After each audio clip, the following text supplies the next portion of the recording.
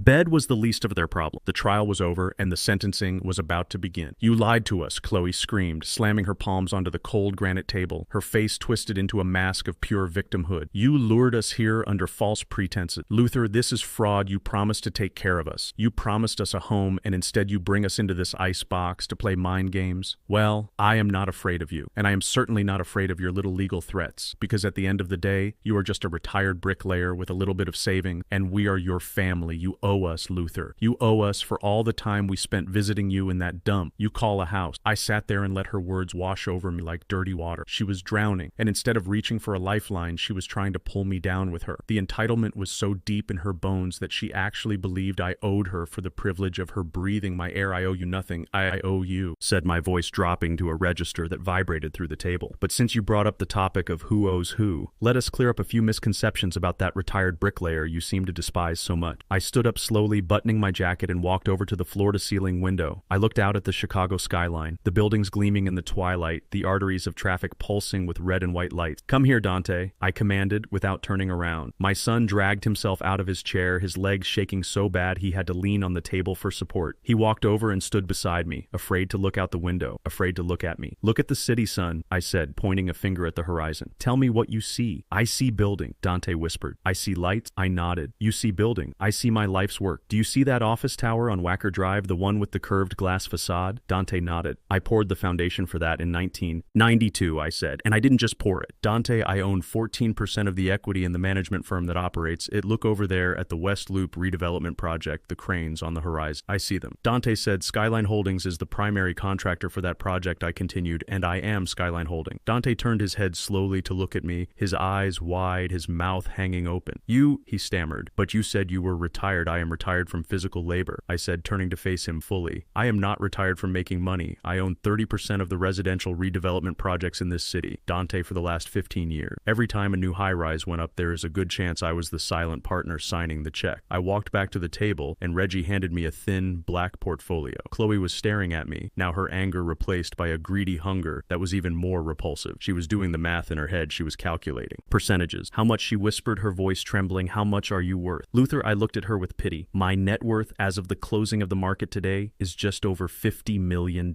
I said quiet. $50 million. Dante choked out the air, leaving his lungs as if he had been punched in the gut. $50 million.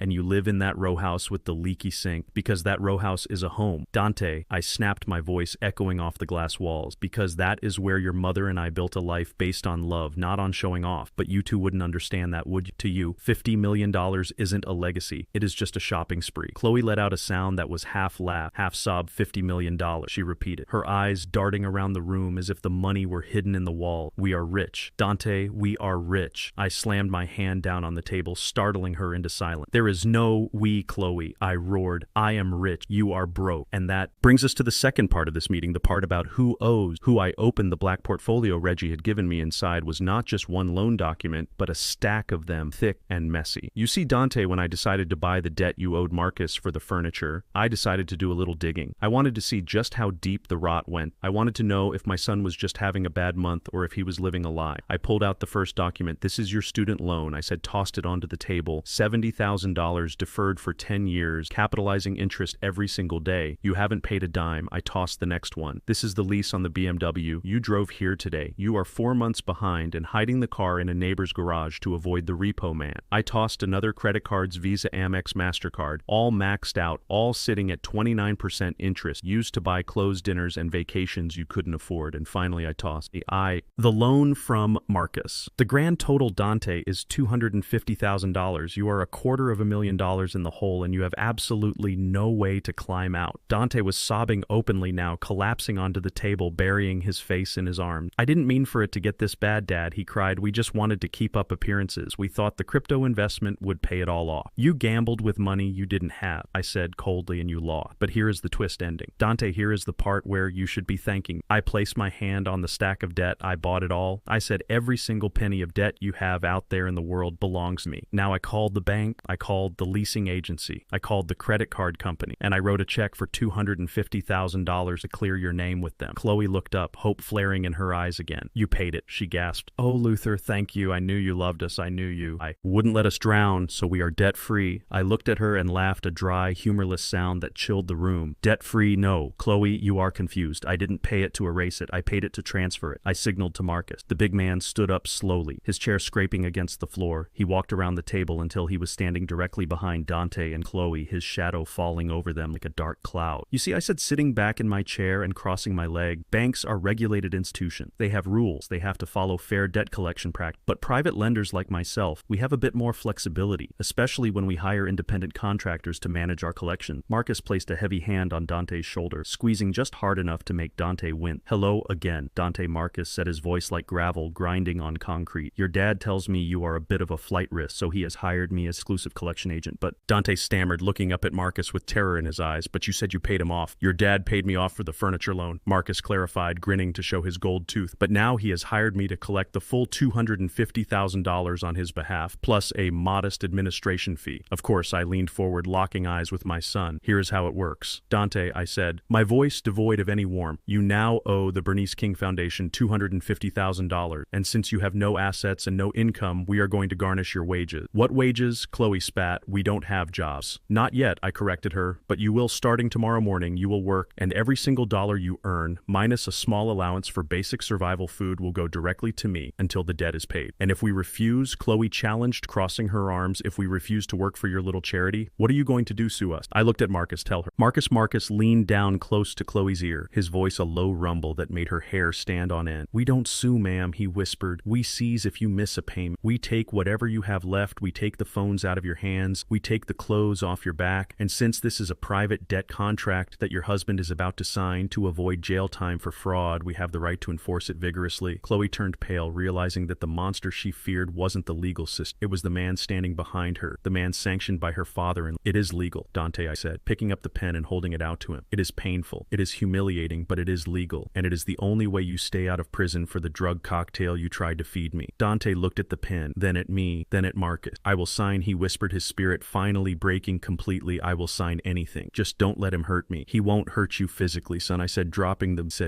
pen onto the document in front of him. Unless you are late. Marcus chuckled, a dark sound that promised nothing good. You are going to want to be on time, Dante, Marcus said, patting his shoulder. Hard on time and hard working, because $50 million is a lot of money, but you are not seeing a dime of it until you pay back what you owe to the penny. I watched my son pick up the pen, his hand shaking so violently he could barely hold it. He signed his name on the line, signing away his freedom, signing away his arrogance. There, I said when he finished, that is the first honest thing you have done in years. Now I stood up, smoothing my jacket. Let's talk about your new living arrangement, because as you pointed out, this penthouse is an office, and offices close at 5 o'clock, and it is 5:01. The wealth was revealed, the debt was leveraged, and the trap was welded shut. They were no longer family, they were indentured servants to their own greed, and I was the master of the house. Chloe sat, frozen in her chair, her eyes darting between Dante, who was slumped over the table in defeat, and me standing there like the executioner. She was terrified, yes, but I could see the wheels turning in her head. She was already calculating her next move. She was thinking that even if Dante was indentured to me, she still had her career, she still had her high-powered job as a marketing executive. She was thinking she could divorce Dante, leave him with the debt, and claw her way back up the social ladder using her salary and her connection. She looked at the woman sitting to my right, Eleanor Sterling, the regional director of her company. Chloe sat up a little straighter, wiping the tears from her cheek, trying to compose herself, trying to salvage the one lifeline she thought she had left. Eleanor, she said, her voice trembling but gaining a little strength. Surely you understand that this is a family dispute. It has nothing to do with my professional life. I know this looks bad, but I am still the top performer in your division. I just landed the Henderson account last week. Please tell Luther that my job is secure. Tell him I can still pay my own. I watched Eleanor slowly pick up the single sheet of paper lying in front of her. She didn't look at Chloe with sympathy. She looked at her with the cold, hard stare of a corporate hammer about to fall. Eleanor stood up, smoothing her gray blazer. She turned to me first, giving a respectful nod before turning her gaze on Chloe. Miss King, Eleanor said, her voice crisp and professional. Usually I would handle this in a private meeting with HR, but since your father-in-law is the majority shareholder of the building where our new offices are located, and since you chose to involve the company in your personal financial mess, I agreed to deliver the news personally. Chloe's face went pale. The news? What news? Eleanor slid the paper across the polished granite table. It stopped right next to Dante's signed debt agreement. You are fired, Eleanor said simply. Effective immediately, Chloe gasped, gripping the edge of the table. Fired? You cannot fire me. I have a contract. I have rights. You violated your contract the moment you used the company letterhead. Commit fraud. Eleanor replied calmly. Fraud, Chloe sputtered. That is a lie. Is it? Eleanor asked. She reached into her briefcase and pulled out a tablet. She tapped the screen and held it up for Chloe to see. It was a screenshot of an income income verification letter. This document, Eleanor explained, was sent to a furniture leasing company 3 days ago. It states that your annual salary is $300,000 and that you are guaranteed a bonus of $50,000 next month. It is signed by me. Chloe's mouth opened and closed like a fish. I did not sign this. Eleanor continued, her voice dropping an octave. You forged my signature. Chloe, you used company stationery to falsify your income to secure a loan for furniture you couldn't afford. That is a felony. But beyond the legal issues, it is a gross violation of our ethics code, but I was going to pay it back. Chloe cried, desperate now. I just needed the furniture for the penthouse. I was going to make it right once we got settled. And then there is the social media issue. Eleanor interrupted, swiping to the next image. It was a screenshot of Chloe's Instagram story from yesterday where she had tagged the company in a photo of a champagne bottle with the caption, "Thanks to my amazing job for funding this new penthouse life." You tagged us, Eleanor said, shaking her head. You publicly associated our brand with a lie. You do not own this penthouse. The company did not fund it. You created a false narrative to boost your own ego. And when the truth comes out, as it always does, it makes us look like we employ liars and frauds. We do not tolerate reputational risk. Chloe's security has already cleared out your desk. Your personal items are in a box downstairs with the doorman. Chloe looked as if she had been slapped. She slumped back in her chair. Her career, her status, her identity all stripped away in a matter of seconds. She was no longer a marketing executive. She was just an unemployed fraud with a mountain of debt. I have nothing, she whispered to the room. I have absolutely nothing. I leaned forward, resting my elbows on the table, interlacing my fingers. Not quite, I said, my voice cutting through her pity party. You still have one thing, Chloe. You still have the truth. And since we are clearing the air, since we are stripping away all the lie, let us deal with the final secret, the one you have been keeping from my son. Dante lifted his head from the table, his eyes red and swollen, looking from me to Chloe, sensing another blow coming. What secret? Dante asked, his voice hoarse. I looked at Chloe, and for the first time I saw genuine terror in her eye. Not the fear of being broke, but the fear of being exposed. She shook her head almost imperceptibly, begging me with her eyes to stop. Don't, she mouthed. Please don't. I ignored her, Don said. Turning to my son, tell me something. How did you guys find out this penthouse was available so quickly? The listing wasn't even public yet. It was a pocket listing held by a private brokerage. Dante frowned, confused. Chloe found it. She said she had a connection. She said she knew a guy who could get us in before anyone else. A connection, I repeated, nodding slowly. Yes, she certainly did have a connection. I pressed the button on the console one last time. The screens on the wall flickered, changing from the evidence of financial ruin to something much more personal. It was a series of text messages magnified, so everyone in the room could read them clearly. The name at the top of the chat was Jason Real Estate. I read the first message out loud. Can you get me the keys early? Jason, I want to measure the bedroom. And the reply, for you, babe, anything. Just make sure your husband is busy tonight. Dante stared at the screen, his eyes squinting as he tried to process words, and then the next message, he is clueless. He thinks he is a big shot investor. I cannot wait to dump him once I get his dad's money. Meet me at the hotel in an hour. Bring the wine. And finally, a video clip, grainy but unmistakable, taken from the security camera of a hotel hallway just 3 blocks from here. It showed Chloe walking arm in arm with a tall man in a cheap suit. She was laughing, leaning into him, and as they reached the room door, she pulled him down for a kiss, a long, passionate kiss that she had never given Dante in 5 years of marriage. The silence in the room was absolute. It was the silence of a heartbreak. I turned off the screen, plunging the room back into the soft light of dusk. You see, Dante? I said, my voice soft now, almost gentle. She didn't just want my money. She didn't just want the penthouse. She was sleeping with the broker to try and get a discount on the lease. She was trading her body and your dignity for a 5% reduction in rent that she wasn't even paying. Dante slowly turned his head to look at Chloe. He looked like a man who had survived a car crash only to realize he was bleeding to death. You cheated on me. He whispered the words barely audible. Chloe didn't deny it. She couldn't. The evidence was 50 feet tall on the wall behind me. Instead, she went on the offensive, her face twisting into a snarl. So what if I did? She screamed, jumping to her feet. So what, Dante? Look at you. You are pathetic. You are a loser. You promised me the world and you gave me nothing. I had to do what I had to do to secure our future. Jason is a winner. He sells penthouse. He doesn't clean them. Dante stood up, slowly pushing his chair back. He didn't scream. He didn't cry. He just looked at her with a look of total and complete revulsion. You did it for a discount, he asked, his voice shaking. You destroyed us for a discount. I did it because I deserve better than you. Chloe spat. I deserve a man with money, not a daddy's boy who has to beg for an allowance. The sound of the slap was shocking, not because it was loud, but because of who delivered it. Dante didn't hit her. He hit the table, slamming his hand down with a force that cracked the granite veneer. Get out, he said, his voice low and dangerous. What? Chloe laughed nervously. You are kicking me out. You can't kick me out. I am your wife. Get out, Dante roared, pointing to the elevator door. Get out before I kill you. Chloe looked at him, looked at the rage in his eyes, and realized that she had pushed him too far. She looked at me, looked at Eleanor, looked at Marcus. Nobody moved to help her. Nobody offered her a hand. She grabbed her purse, holding it like a shield. Fine, she hissed. I am leaving anyway. I don't need you. I don't need any of you. I will find Jason. He will take care of me. I watched her walk to the elevator, her heels clicking on the floor, but the the rhythm was different now. It wasn't arrogant. It was frantic. She punched the button repeatedly, waiting for the doors to open. When the elevator finally arrived, she stepped inside and turned around to give us one last hateful look. "You will regret this," she screamed as the doors closed. "You will all regret this." The doors slid shut and she was gone, dropping 50 floors down to the street where she belonged. Dante stood there for a moment, staring at the closed doors. Then his legs gave out and he collapsed onto the floor, not sobbing, just sitting there staring at nothing. His life completely dismantled. In the span of an hour, I signaled to Marcus and Eleanor to leave. They gathered their papers quietly and walked to the service exit, leaving me alone with my son. I poured 2 glasses of whiskey and walked over to where Dante was sitting on the cold floor. I sat down next to him, handing him a glass. He took it, his hands shaking the ice, rattling against the crystal. "She never loved me, did she, Dad?" he asked quietly, looking into the amber liquid. I clinked my glass against his. "No, son. I said she loved the lifestyle you promised her. And when you couldn't deliver, she tried to steal it from me." Dante took a long drink, closing his eyes against the pain. "I have nothing left," he whispered. "No wife, no home, no job, just a mountain of debt." I put a hand on his shoulder, feeling the tension in his muscles. "You have the truth, Dante," I said, "and you have a mop. The debt is real, but so is the opportunity to pay it off. You start tomorrow at 6 a.m. The basement needs cleaning." Dante looked at me, and for the first time in years, I saw respect in his eyes. Not fear, not greed, but respect. "Yes, sir," he said, taking another sip of whiskey. 6 a.m. We sat there on the floor of the empty penthouse, watching the city lights come on one by one. 2 men surrounded by millions of dollars of glass and steel, but finally, for the first time in a long time, living in reality. The silence in the penthouse was broken only by the hum of the ventilation system and the ragged breathing of my son Dante, sat on the floor with his expensive suit jacket bunched up around him, looking like a child who had lost his mother in a supermarket. The whiskey glass sat untouched beside him. The ice melted into a pool of amber water. "Dad," he whispered, finally lifting his head to look at me. His eyes were bloodshot and rimmed with dark circles. Terror was starting to set in, real terror, not the anxiety of missing a credit card payment, but the primal fear of survival. "So where do I go?" I took a sip of my own drink and watched him. I didn't answer immediately. I let the question hang in the air, forcing him to confront the reality of his situation. "We gave up the apartment." Dante continued, his voice rising in panic. "We terminated the lease because you told us to. We sold the furniture. We threw away everything we didn't bring here. I have nowhere to go, Dad. I have no money for a hotel. I have no car because you repossessed it. And I have no friends because Chloe insulted them all. Where am I supposed to sleep tonight?" He looked around the empty glass box of the penthouse, hoping against hope that I would point to a hidden door and reveal a guest suite, hoping that despite the debt and the humiliation, I would still cushion his fall, because that is what I had always done. I had always been the safety net. I set my glass down on the granite table with a deliberate click. "You are right," I said, my voice echoing in the vast space. "You cannot stay here. This is a place of business, and you are not an employee of the foundation. Not yet." Anyway, I stood up and buttoned my jacket. "Stand up. Dante, grab your bag." He scrambled to his feet, clutching the small duffel bag that contained the few clothes he hadn't thrown away. Hope flickered in his eyes. A pathetic, desperate thing. "Are you taking me to a hotel?" he asked. "Are we going to your house? I can sleep on the couch, Dad. I promise I won't be a bother. I will help you fix the sink." I walked past him toward the elevator, pressing the call button. "We are not going to my house." I said. The doors slid open, revealing the mirrored interior that had seemed so magical to them just an hour. "Ego, step inside." Dante followed me into the elevator. He watched as I reached out to the control panel, his eyes tracking my finger. He expected me to press the button for the lobby, for the ground floor, so we could walk out to a waiting car. But I didn't press G, I pressed B2. Dante frowned, staring at the button as it lit up with a harsh red glow. "B2, he repeated. "What is on B2 is that the parking garage." I didn't say a word. I just stood with my hands clasped behind my back, watching the numbers on the display count down 50, 49, 48. The descent was fast, much faster than the ascent had been. Gravity was pulling us down, and with every floor that flashed by, I could see Dante's anxiety growing. "Maybe it is a garden apartment," he muttered to himself, trying to rationalize, trying to keep his delusion alive. "Yes, some of these luxury buildings have garden suites on the lower level for guests or staff. That makes sense. It is probably cozy." I almost laughed, but I held it in, let him have his fantasy for 30 more seconds. The elevator slowed as we passed the lobby, the smooth ride turning slightly rougher. As we descended into the bowels of the building, the polished steel doors were replaced by the heavy industrial grinding of the service shaft. We hit the bottom with a thud. "B2 service level," the automated voice announced, but it lacked the cheerful tone it had used for the penthouse. The doors slid open and the smell hit us first. It wasn't the scent of white tea and leather anymore. It was the smell of damp concrete, harsh cleaning chemicals, stale trash, and the metallic tang of old pipes. Dante stepped out and stopped dead in track. We were in a long concrete corridor lit by flickering fluorescent tubes that buzzed like angry hornets. Giant pipes ran along the ceiling, dripping condensation onto the gray floor. In the distance, a large boiler hummed and rattled, creating a constant oppressive vibration. "Dad," Dante said, his voice trembling, "where are we?" I will pass him, my dress shoes clicking sharply on the concrete floor. "Follow me." I led him down the hallway, past rooms marked electrical supply and compactor room. We passed a large metal bin filled with garbage bags waiting to be hauled away. The stench was overpowering. Dante covered his nose with his sleeve, gagging slightly. Dad, please tell me this is a shortcut to the exit. I stopped in front of a gray metal door at the end of the hall. The number 204 was stenciled on it in black paint. I reached into my pocket and pulled out a key. Not a brass key like the one for the penthouse, but a simple flat piece of steel on a wire ring. I unlocked the door and pushed it open. Home sweet home, I said. Stepping aside, Dante looked inside and his knees gave out. He had to grab the door frame to keep from falling. The room was small, maybe 10 feet by 10 feet. The walls were cinder block, painted a depressing shade of institutional beige. There were no windows, of course, because we were 30 feet underground. The floor was bare concrete, cold and unforgiving. In the corner sat two narrow metal cots with thin mattresses, the kind you see in prison cells or army barracks. There was a small metal locker, a sink that looked like it belonged in a gas station bathroom, and a single bare bulb hanging from the ceiling on a wire. No, Dante whispered, backing away from the door. No, no, no, I cannot live here. You can, and you will, I said, walking into the room and flipping the light switch. The bulb flickered to life, casting harsh shadows against the wall. I sat down on one of the cots, the springs creaking loudly under my weight. I prepared this room for you and Chloe, I said, gesturing to the two beds. I thought you might enjoy the intimacy of a shared space since you were so eager to move in together, but since she has resigned from the position, you get the whole suite to yourself. Dante shook his head violently, tears streaming down his face. You cannot do this to me, Dad. This is a dungeon. I am your son. I am a human being.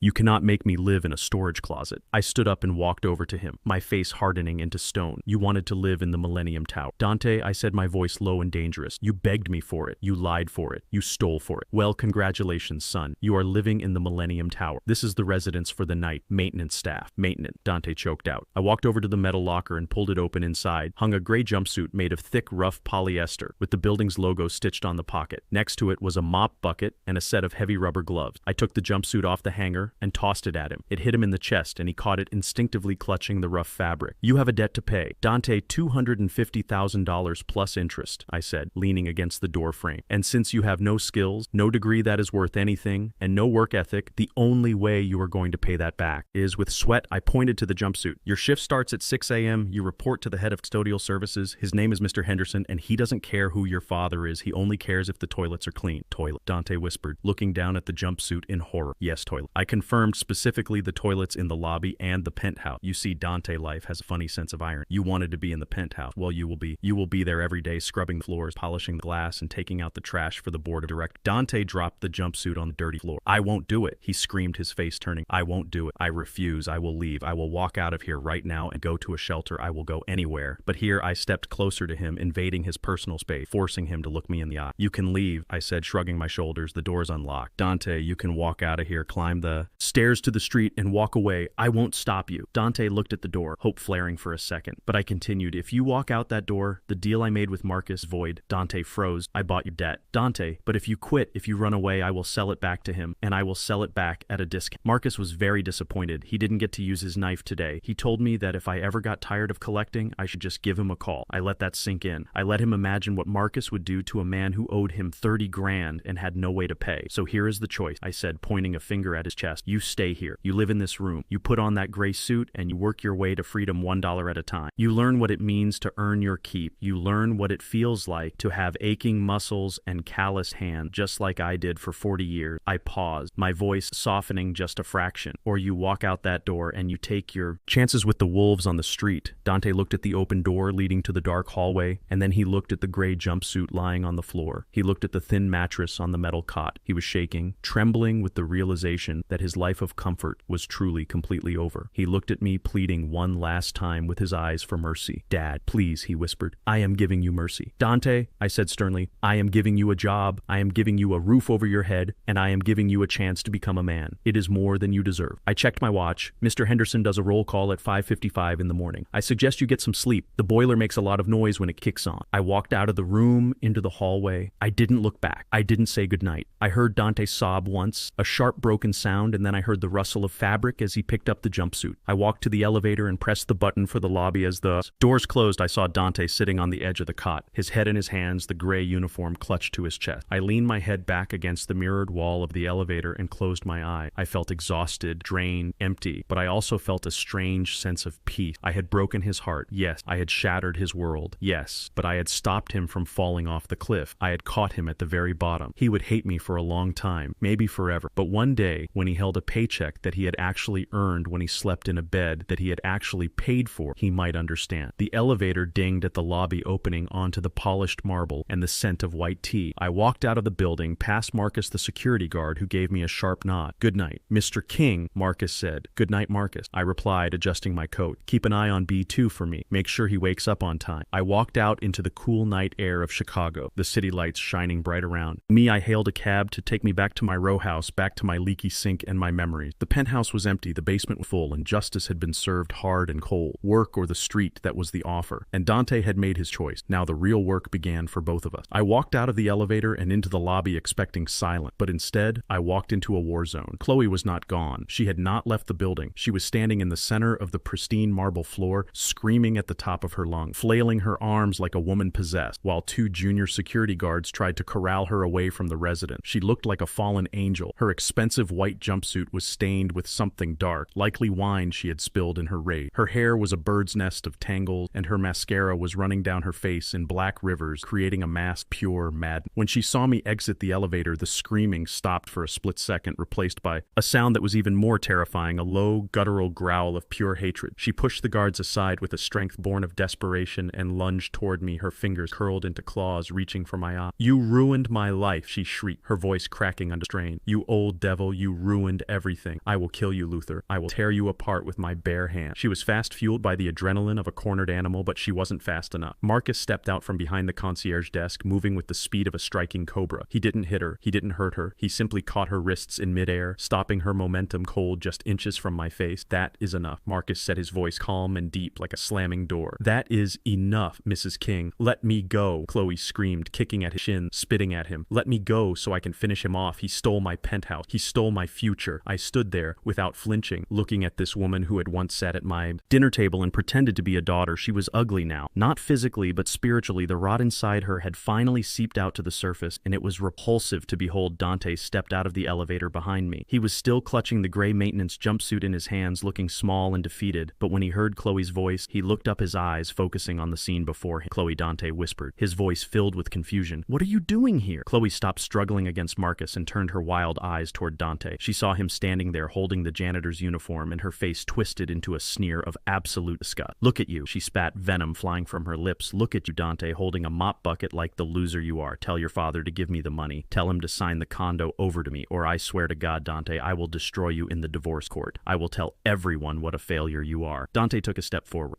Dropping the gray jumpsuit on the floor, he walked toward her slowly, like a man walking through a dream. "You cheated on me," Dante said, his voice steadying, gaining a volume I hadn't heard in years. "You slept with the broker to get a discount. You called me a loser behind my back." "So what?" Chloe yelled, laughing a manic, high-pitched sound that echoed off the high ceiling. "So what if I did? You are a loser. Dante, you were always a loser. I was the only thing that made you look good. And now look at you. You are nothing. You are a janitor living in a basement." She struggled against Marcus again, trying to lunge at me one last time. "Give me the money, Luther," she screamed. "Give me a settlement, or I will burn this building down." Marcus looked at me, waiting for the order to drag her out, but I held up a hand. "Wait," I said. I looked at Dante. "This is it, son," I said quietly. "This is the moment. Nobody can make the choice for you. Are you going to walk out that door with her and continue living in the lie, being her doormat, or are you going to stay here and be a man?" Dante looked at me. Then he looked at Chloe. Chloe saw the hesitation in his eyes, and she switched tactics instantly. The rage vanished, replaced by a sickly sweet manipulation that was even more disturbing. She stopped fighting Marcus and let her body go limp, her eyes filling with fake tears. "Baby," she cooed, reaching out a hand toward Dante. "Baby, don't listen to him. He is trying to divide us. We are a team, remember? We are the Kings. Come with me. Dante, let's leave this place. Let's go find a lawyer and sue him for everything he has. We can win, baby. We can take it all. Just come with me." Dante stood in the middle of the lobby, caught between two worlds. On one side was the woman who had dominated his every thought for 5 years, the woman who had driven him into debt and madness. On the other side was me, the father who had just sentenced him to hard labor, but who had also saved him from prison. Dante looked at Chloe's outstretched hand, looked at the ring on her finger, a ring he had bought with stolen money, and then he looked at her face, really looked at her for the first time. He didn't see his wife any. He saw a parasite. He walked up to her until he was standing just inches away. "Come on, baby," Chloe whispered, smiling through her smeared mascara. "Let's go." Dante raised his hand slowly. Chloe flinched, expecting a caress, expecting him to take her hand and follow her into the dark. Instead, Dante's hand moved with a speed and force that shocked everyone in the room. The sound of the slap was like a gunshot in the quiet lobby. It was a sharp, brutal crack that snapped Chloe's head to the side. Silence descended instantly, absolute and heavy. Chloe froze, her hand flying to her cheek, her eyes wide with shock. She stared at Dante, unable to process that the puppet had just must cut its own string. You are not my wife, Dante said, his voice shaking not with fear, but with rage. Not anymore. You are a stranger. Get out. Dante, Chloe gasped, tears springing to her eyes. Real tears this time, tears of shock. How could you? I said, get out, Dante roared, stepping into her space, his fists clenched at his sides. I worked for you. I stole for you. I almost went to jail for you, and you laughed at me. You cheated on me with a cheap real estate agent for a discount. Well, here is your discount, Chloe. You are free. He pointed to the revolving doors, his finger trembling. Go find Jason. Go find anyone. I don't care. Just get out of my sight and get out of my life. Chloe looked around the room, seeing the stony faces of the security guards, seeing my impassive expression, and finally seeing the wall of ice that Dante had become. She realized in that moment that her power was gone. Her beauty could not save her. Her manipulation could not save her. She was alone. She let out a scream of frustration, a primal sound of defeat. I hate you, she screamed at Dante. I hate you all. Marcus didn't wait for another signal. He nodded to the two junior guards, and they moved in, grabbing Chloe by the arms, not gently this time, but with the firm efficiency of bouncers removing trash. Get your hands off me, she shrieked, kicking and thrashing as they dragged her across the marble floor. Do you know who I am? I am Chloe King. You are trespassed, Marcus said calmly, walking beside them, opening the door. They hauled her out onto the sidewalk and dumped her there. She stumbled, falling to her knees on the concrete, her expensive jumpsuit tearing at the knee. The last thing I saw before the doors revolved shut was Chloe screaming at the glass, pounding on it with her fists, her mouth open in a silent wail of despair. Then Marcus stepped in front of the door, blocking her from view, blocking her from our lives. Dante stood there staring at the door, breathing hard, his chest heaving. He looked at his hand, the hand that had delivered the slap, and then he wiped it on his pants as if trying to clean off a stain. He turned slowly to face me. His eyes were empty, drained of all light, but they were clear. The fog of delusion had finally lifted. Is she gone? He asked quietly. She is gone, I said, walking over to him. She can never hurt you again, Dante, unless you let her. Dante nodded slowly. He looked down at the floor where the gray maintenance jumpsuit lay, a crumpled heap. He walked over to it and picked it up, clutching it to his chest like a lifeline. I don't have anywhere else to go, he whispered. You have a job, I said, and you have a debt to pay. I reached into my jacket pocket and pulled out a folded piece of paper. It was the employment contract detailing his hours, his wage, and the garnishment schedule for his debt. I held it out to him along with a pen. This is the last piece of paper you will sign today, I said. No fine print, no trick. Just work, equal pay, equal freedom. Dante took the contract. He didn't read it. He didn't need to. He knew the terms were harsh. He knew the work would be brutal, but he also knew it was the only honest offer he had received in years. He walked over to the concierge desk, placed the paper on the marble surface, and signed his name, Dante King. The signature was shaky but firm. He handed the pen back to me. When do I start? He asked, his voice dull and flat. I looked at the clock on the wall. It was nearly midnight. You start. Now, I said. Marcus will show you where the cleaning supplies are. The lobby needs to be mopped before the morning rush. The guests do not like to see footprint. Dante nodded. He didn't argue. He didn't complain. He simply unzipped his ruined tuxedo jacket and let it fall to the floor, revealing his sweat-stained dress shirt. He stepped into the gray jumpsuit, pulling it up over his leg, zipping it up to his chin, covering the last remnants of the man who thought he was king. He looked at me one last time, a figure in gray standing amidst the gold and marble. Thank you, Dad, he said, and for the first time I believed him. I watched him pick up the mop bucket and walk toward the service closet. His shoulders slumped, his head down, but his feet moving forward one step at a time. I turned and walked back to the elevator alone. I was tired, my bones ached, and my heart was heavy. It is no victory to see your child on his knee, but sometimes you have to break a bone to set it right. I had saved him from the shark, but I had thrown him into the deep end. Now, he would either learn to swim or he would sink, and for the first time in his life, the choice was entirely his. The elevator ride back up to the 50th floor that night felt different. It didn't feel like a rocket ship launching into space anymore. It felt like a slow, steady ascent to a mountaintop that I had climbed with my own two hands. When the doors opened this time, I wasn't walking into a crime scene or a courtroom. I was walking into something I hadn't had in 5 years. I was walking into peace. They say that silence is heavy, but I disagree. Silence is only heavy when it is filled with things unsaid, with secrets kept and lies told. The silence that greeted me into Penthouse that night was weightless. It was clean. It was the sound of a deep breath after holding it for too long. I spent the first week just sitting in the space, reclaiming it. I had the cleaning crew come in, scrub every surface, not because it was dirty, but because I wanted to wash away the invisible residue of Chloe's greed and Dante's desperation. I wanted the air to smell like lemon, sage, not expensive perfume, and fear. Then the real work began. I didn't buy this place to retire. I didn't buy it to sip cocktails and watch the sunset while the world burned beneath me. I bought it to build, and that is exactly what I did. Over the next month, the Bernice King Foundation transformed from a stack of legal papers into a living, breathing engine of change. The massive granite conference table where I had sentenced my son to hard labor became the launch pad for 1,000 dreams. I hired a staff of 4 sharp young lawyers, all from the neighborhood, all hungry for justice. Their job was simple. Find the elderly people in this city who are being exploited, who are being tricked out of their homes by predatory developers or greedy children, and fight for them with the the ferocity of a lioness protecting her cubs. I also launched the scholarship fund, and this was the part that would have made Bernice smile the widest. Every Tuesday afternoon, I opened the doors of the Penthouse to 10 high school students from the South Side kids who had grades like diamonds but bank accounts like dust. I remember the first time they walked in, they looked just like Dante, and Chloe had looked terrified, awestruck, afraid to touch anything because they had been told their whole lives that they didn't belong in places like this. I walked right up to a young man named Marcus, not the security guard, but a 17-year-old math whiz wearing a frayed backpack, and I shook his hand. "Welcome to your office," I told him. He looked around at the glass walls and the view of the lake and whispered, "Sir, I am just here for the interview." "No, son," I said, pointing to the granite table. "You are here to take over the world. Sit down and tell me what you need to build your future." Watching those kids fill this space gave me a sense of satisfaction that money could never buy. Seeing them open their textbooks on the table where Chloe had demanded a settlement, seeing them eat pizza on the balcony where Dante had dreamed of parties, it was like exorcising a demon. The Penthouse wasn't a symbol of wealth anymore. It was a lighthouse, and the city noticed. It is funny how people treat you when they think you are a retired handyman versus how they treat you when they know you own the skyline. Suddenly, the invitations started pouring in: galas, charity auctions, board meetings for the museum and the symphony. I went to a few of them, not because I cared about the caviar or the champagne, but because I wanted to look them in the eye. I wanted to see the people who ran this city and wanted them to see me. I wore my bespoke suits, and I walked into those ballrooms with my cane tapping a rhythm on the floor, and for the first time, I didn't feel invisible. I felt like a force of nature. I remember one evening at a fundraiser for the Children's Hospital, a man approached me. He was a developer, a man I had poured concrete for 20 years ago, a man who used to yell at me to work faster. "Luther," he said, extending a hand. His smile tightened, respectful. "I heard about the foundation. Incredible work you were doing. Really inspiring." I shook his hand and held it just a second. "Too long." "Thank you, Mr. Henderson," I said, my voice calm. "I learned a lot about the importance of strong foundation, working on your job site." He paled slightly, realizing that I remembered every insult, every cut corner, but he didn't pull away. He just nodded and said, "Well, it is an honor to have you in the club, Luther." I wasn't in their club. I was building my own, but I let them think what they wanted. But the best moments, the moments I lived for, were not the board meetings or the public accolades. They were the quiet moments in the evening when the staff had gone home and the city lights turned on below me. It was a Friday night. Exactly 1 month after the eviction trap, I walked to the climate-controlled wine cellar I had installed in the pantry and pulled out a bottle I had been saving for 3 decades. It was a 1995 Chateau Margaux, the same vintage Dante had tried to order at the restaurant to impress his wife, but this bottle was real. I had bought it the year Bernice and I paid off our first mortgage. We had promised to drink it on our 50th anniversary, but she didn't make it that far. I carried the bottle in a single crystal glass out to the balcony. The wind was strong up there, 50 stories above the pavement. It whipped at my jacket and cooled my face, carrying the scent of the lake and the ozone of the city. I uncorked the bottle, the sound a soft pop that was lost in the wind. I poured the dark red liquid into the glass, watching it swirl, watching the light catch the deep ruby color. I walked to the railing and looked down. Far below me in the belly of the building, I knew Dante was there. I knew he was likely in the service elevator hauling trash bags or mopping the marble floor of the lobby. I didn't feel joy at the thought, but I didn't feel guilt either. I felt a quiet resolve. He was where he needed to be. He was learning the lesson that I should have taught him 20 years ago. He was learning that dignity is found in the work, not in the reward. I lifted the glass to the night sky. "To you, Bernice," I whispered, my voice caught by the wind. I took a sip. The wine was complex, rich, with notes of oak and berries, and something else, something that tasted like time. It tasted like patience. It tasted like victory. For the first time in 5 years, I didn't feel the crushing weight of loneliness. I felt a presence beside me. I felt her hand on my shoulder telling me that I had done the right thing. "You cleaned house, Luther." I could almost hear her say, "You cleaned house and you kept the main beam strong." I looked out at the grid of Chicago, the millions of lights representing millions of lives struggling, dreaming, fighting, and I realized that I was no longer fighting. I had won. I had won back my dignity. I had won back my legacy. And most importantly, I had won back my truth. There was no more Chloe whispering poison in my ear. There was no more Dante looking at me with dollar signs in his eyes. There was only the wind, the wine, and the work. I took another sip and closed my eyes, letting the peace wash over me. It was a hard peace, a cold peace earned through fire and betrayal, but it was real. And as I stood there, the king of Chicago, looking down from my castle, I realized that the view wasn't beautiful because of the height. It was beautiful because for the first time in a long time, I was looking at it with clear eyes. I am Luther King, thought a bricklayer. A father, a survivor, and I am finally home. The glass was empty, but my heart was full. I turned back toward the warm light of the penthouse, ready for tomorrow, ready for the next battle, ready to help the next person who needed a shield. Because that is what we do, us old dog. We do not just learn new tricks, we teach the wolves to be afraid of the dark. I stepped back inside and closed the heavy glass door, shutting out the wind, shutting out the noise, leaving only the silence and the satisfaction of a job well done. 6 months is a long time in the life of a building. Seasons change, tenants come and go. Steel settles into concrete, but in the life of a man, 6 months can be an eternity, especially when that man is guys living in a basement and scrubbing floors to pay for sins that cost $250,000. I didn't see Dante often during those first few months. I made sure of it. I had my own private elevator, and he had his service schedule. We existed in the same vertical village, but lived in different worlds. I was in the clouds and he was in the dirt, but I heard reports Mr. Henderson, the head of custodial services, was a man of few words, but he was honest. Every Friday he would leave a file on my desk with the weekly update, week 1. Dante was late 3 times and broke a mop handle in a fit of rage. Week 4, Dante stopped complaining about the smell of the trash compactor. Week 8, Dante volunteered for an extra shift to cover for a sick colleague. Week 12, Dante paid off the first $5,000 of his debt. I read these reports with a magnifying glass, looking for signs of change, looking for the crack in the armor of his entitlement. But paper can only tell you so much. Sometimes you have to see the man to know if the boy has truly grown up. It was a Tuesday morning in November, the kind of Chicago day where the wind cuts through your coat like a knife even inside the lobby. The draft from the revolving doors was biting. I was on my way to a meeting, the way to a city council regarding a new housing project for veterans. I was dressed in my usual charcoal suit, my coat draped over my arm, my mind focused on interest rates and zoning law. I walked across the marble floor, the click of my shoes echoing in the high-ceilinged space. The lobby was busy, business people rushing to elevators, residents walking their dogs, couriers dropping off packages. It was the hum of commerce and life. And then I saw him. He was over by the south entrance near the large potted fern. He was wearing the gray jumpsuit, but it fit him differently now. 6 months ago, it had hung on him loosely, a symbol of his shame. Now it was filled out not with fat, but with lean muscle, the kind you get from lifting heavy trash bags and buffing floors for 10 hours a day. He was on his knees, scrubbing a scuff mark on the marble with a hand brush, his rhythm steady and focused back and forth, back and forth. He wasn't looking at his phone. He wasn't looking at the people walking by. He was looking at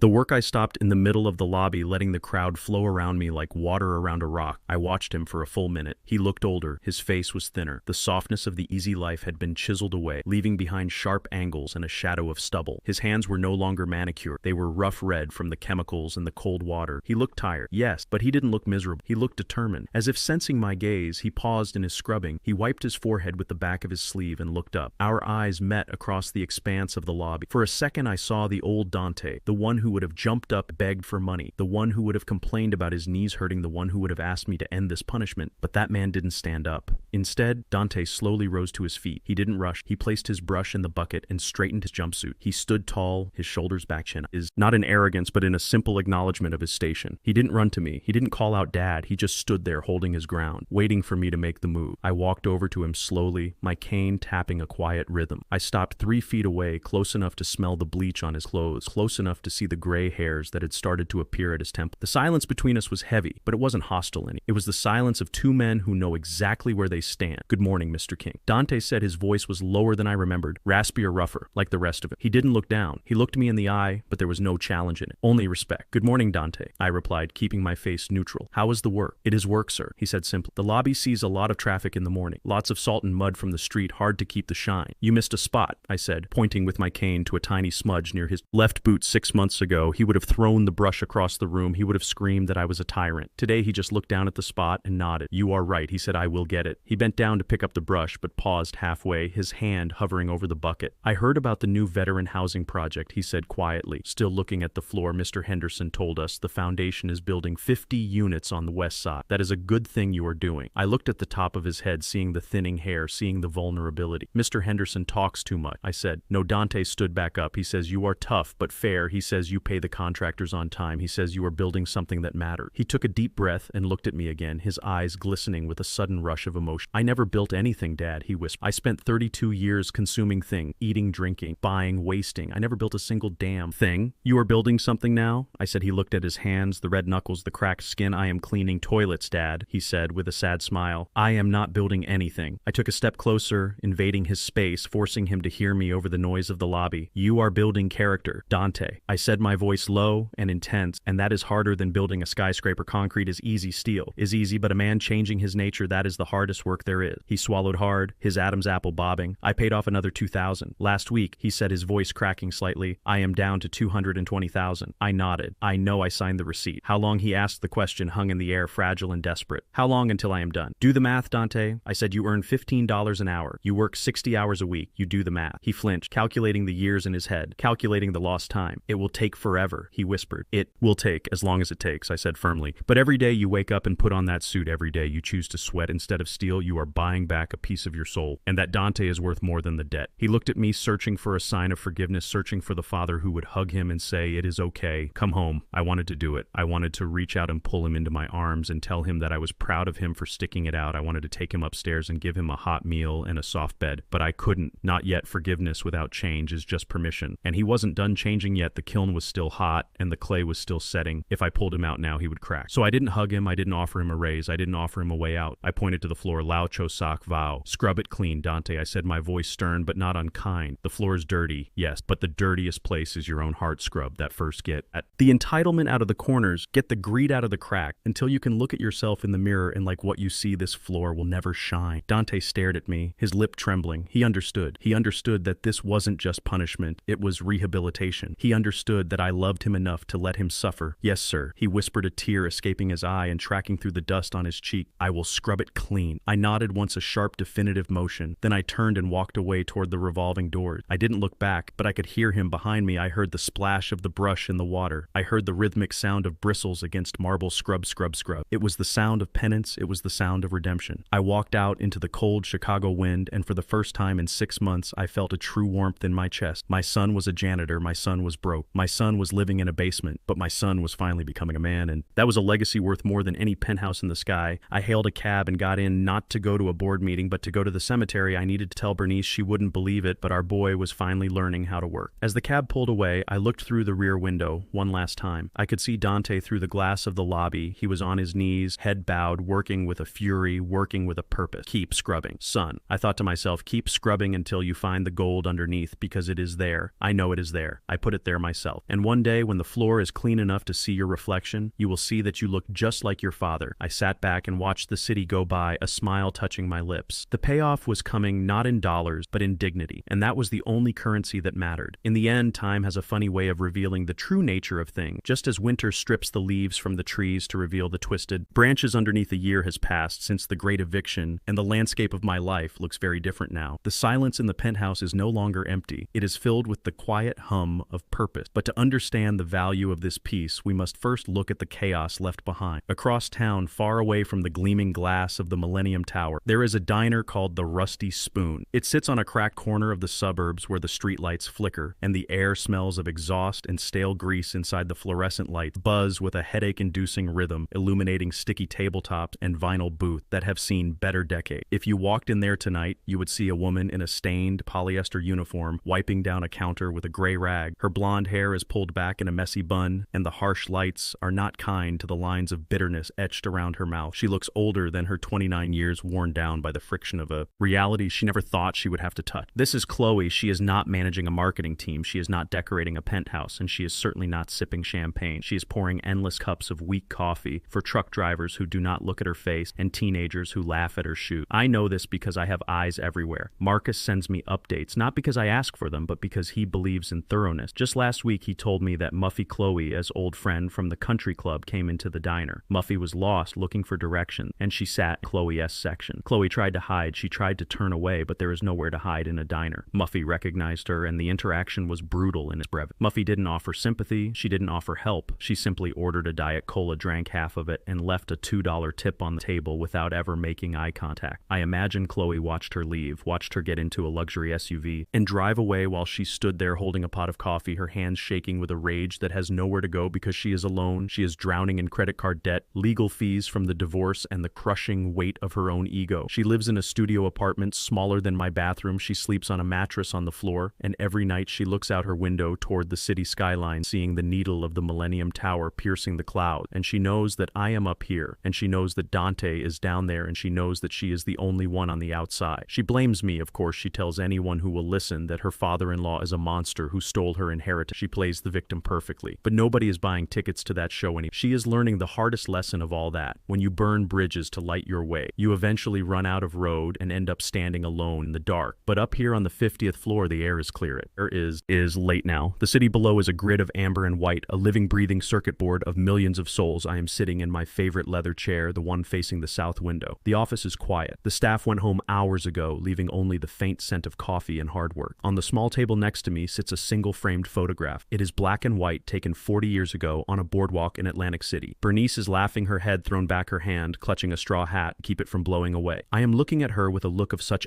absolute adoration that it makes my chest ache. Even now I reach out and touch the cool glass of the frame, tracing the line of her smile. "We did it, Bernice," I whisper into the quiet room. I pick up the weekly report from Mr. Henderson that is sitting on my lap. Dante has been promoted. He is no longer just scrubbing floors. He is managing the inventory for the maintenance department. He caught a supplier trying to overcharge us for cleaning fluid last week and reported it saving the building $3,000. He didn't ask for a reward. He didn't ask for a cut. He just did it because it was the right thing to do, because it was his job. I saw him yesterday in the service elevator. He was tired. His hands were rough, but he was smiling. He was joking with one of the new guys, telling him how to properly wax the marble so it doesn't streak. He looked like a man who sleeps well at night. He is going to be okay, Bernice. I say to the photo he had to walk through the fire, but he came out the other side. He isn't the boy we spoiled anymore. He is the man we hoped he would be. I take a sip of my tea, feeling the warmth spread through my chest, the anger that fueled me for so long, the need for revenge, the need to teach a lesson. It has all faded, leaving behind a calm resolve. I look around the penthouse, this fortress of glass and steel that I turned into a weapon and then into a school. It served its purpose. It broke the cycle of the greed that was threatening to destroy our family line. I stand up slowly, my joints popping in the silence, and walk to the window, looking down at the city one last time. The world is full of Chloes, people who think the world owes them something, people who mistake kindness for weakness. But there are also Dante people who can be saved if you love them enough to let them fall. And there are people like me, the old guard, the watchers, the ones who keep the foundation strong when the storm comes. I turn off the lamp, leaving the room lit only by the glow of the city. I look back at Bernice's photo, her smile ghostly in the shadow. I clean the house. "Bernice," I say softly, my voice thick with emotion. I swept out the dirt, I threw out the trash, and I scrubbed the floors until they shined. The house is clean now, my love, and the foundation is whole. I stand there for a moment longer, listening to the wind howl outside, a sound that used to make me feel lonely, but now just makes me feel safe. I am the keeper of the gate. I am the father who did what had to be done, and for the first time in a long time, I am at peace. The screen fades to black, slowly swallowing the light, leaving only the sound of a saxophone playing a low, mournful, but powerful jazz melody, a tune that speaks of hard roads traveled and the quiet victory of arriving home. Respect is not a currency you can counterfeit, and loyalty is not a subscription you can cancel when it becomes expensive. Luther Journey teaches us that true power lies not in the noise of demand, but in the silence of preparation. Those who mistake kindness for weakness and patience for ignorance often wake up to a reality where the doors they slammed shut are the only ones they need to open. In the end, you cannot inherit what you are not willing to earn, and the heaviest debt a child can owe is the cost of their own ingratitude. If you enjoyed this story of justice and redemption, please hit the like button and subscribe to the channel for more stories like this. Let me know in the comments if you think Luther was too hard on Dante or if he did exactly what a father should do. I read every single comment and I want to hear your voice. See you in the next story.